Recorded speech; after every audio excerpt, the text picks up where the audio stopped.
Welcome back. President Trump is once again going after Canada. This time, he's threatening to block the opening of a new bridge that connects Windsor, Ontario, to Detroit.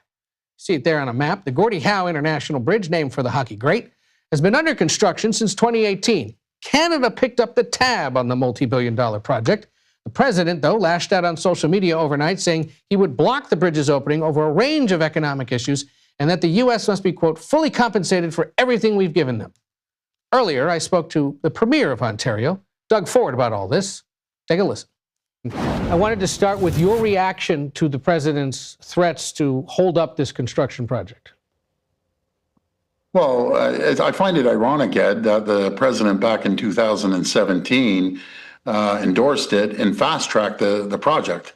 So he was all in favor of it. And, this is going to be very, very beneficial for both sides of the border, especially the people in Michigan.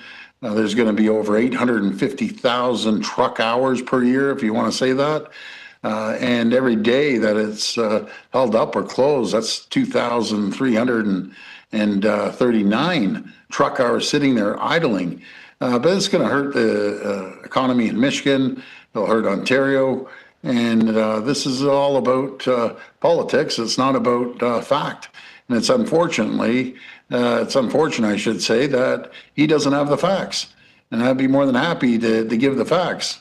But I think I heard a little thing from Carolyn there, and unfortunately, his spokesperson doesn't have the facts either. Well, let's hear from her first, because the White House was asked about this earlier today and tried to clarify the president's position. I'll have you respond to her on the flip side. Right. Let's take a listen. The fact that Canada will control what crosses the Gordie Howe Bridge and owns the land on both sides is unacceptable to the president. It's also unacceptable that more of this bridge isn't being built with more American-made materials. He also believes that the U.S. should own at least half of the bridge, have shared authority over what passes across it, and participate in the economic benefits generated by its use. Your response? Well, it's totally inaccurate, word for word. Let's start off with first about we're going to determine what crosses the bridge. That's furthest from the truth. That's a split agreement between the U.S. and Canada. They're going to share that responsibility.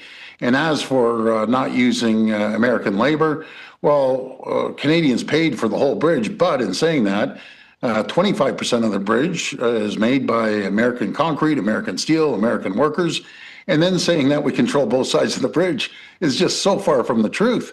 Matter of fact, the interchange was built with Michigan workers, Michigan concrete, Michigan steel, and they need to get their facts straight. And by the way, they're going to own Michigan. The agreement is that they own 50% of the bridge, and Canadians paid for it. So as a business person myself, I think that's a pretty good deal. But this is going to be one of the busiest bridges in North America, if not the busiest. There'll be $1 billion of goods going across the bridge, two-way trade on a daily basis. And all this is going to do is hurt the American economy, or hurt Michigan, hurt the Michigan workers. And keep in mind, President Trump only won Michigan by 1.4%. And there's going to be 13 Congress seats, 7 of which Republicans own. And I'll tell you one thing, they won't be too happy, their constituents, when they don't have a job. That's what it comes down to. You can't, I always say, Ed, we've been integrated for 200 years. And between people and businesses, you can't unscramble an egg. You got to make the omelet larger. And that's what we need to do. And both countries will be more prosperous. There'll be certainty, more jobs, more opportunities. And that's what this is all about, making sure both economies grow. Back in 2017, the president did call this bridge a vital economic link when he signaled that he supported its construction. It's cost about $4.7 billion to construct, as you said, financed by the Canadian government, but will be co-owned by Canada and Michigan, designed to benefit both sides of the span. Do you have any sense of what it could do in the short term to delay the opening of the bridge? Well, it would cost hundreds of millions of dollars of two-way trade, unfortunately, and there'll be trucks stuck on the other bridge, again, idling for 2,329 hours a day, by the way, every single day.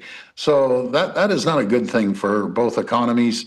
This is going to make sure that we prosper on both sides of the border. I always say, Ed, I love Americans. Canadians love Americans. And there's one person there causing a few issues. Let's move forward and grow both economies. One of the things he pointed out in his message overnight is that Ontario continues to block the sale of U.S. alcoholic products on its shelves. It was you who famously banned the sale of American liquor and wine in response to the president starting this trade war last year. Is there any hope for Kentucky bourbon, California wine being sold on Ontario shelves again? There's a lot of hope. All he has to do is get rid of the tariffs on Canada. That actually, a tariff on Canada is a tax on American people. They're feeling it in the U.S. Obviously, we feel it as well. We're the two greatest trading nations in the world. We're the U.S.'s #1 customer. No one buys more goods off the U.S. than Canadians, and vice versa, by the way. It's a great partnership. And Ontario alone is responsible for 9 million Americans waking up every morning to produce a product, a widget, or a service for Ontario. And that's just Ontario. That's not the rest of Canada. So it's really, really important that we continue to grow the trade. And when it comes down to tariffs, as Ronald Reagan said, protectionism does not work, and it will never work. And the people are feeling the crunch in the U.S. right now. We want to make sure everyone prospers. Real quick, we got ahead of you in mixed doubles curling in the Olympics. How much is the U.S. going to beat Canada by in the men's hockey final? Well, we're champions when it comes to hockey.